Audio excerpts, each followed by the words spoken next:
বন্ধুরা, কীভাবে লাচ্ছা সেমাই রান্না করতে হয়। আমি লাচ্ছা সেমাই নিয়েছি, চিনি নিয়েছি, দুধ, দুধের মধ্যে কিশমিশ, দারচিনি আর এলাচ দিয়ে দিয়েছি। এখন আমি এখানে 5 চামচ চিনি দিয়ে দিলাম।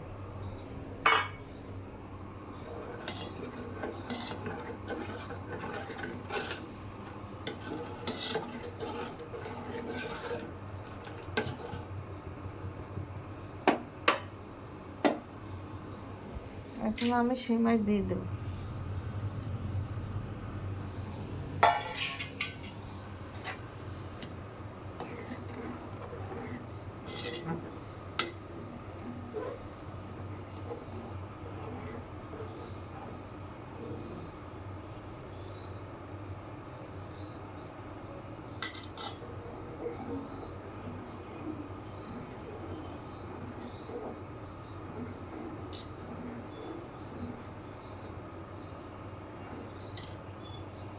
এইভাবে আপনারা ঘরে তৈরি করে লাচ্ছা সেমাই খেতে পারেন, খেতে অনেক সুস্বাদু।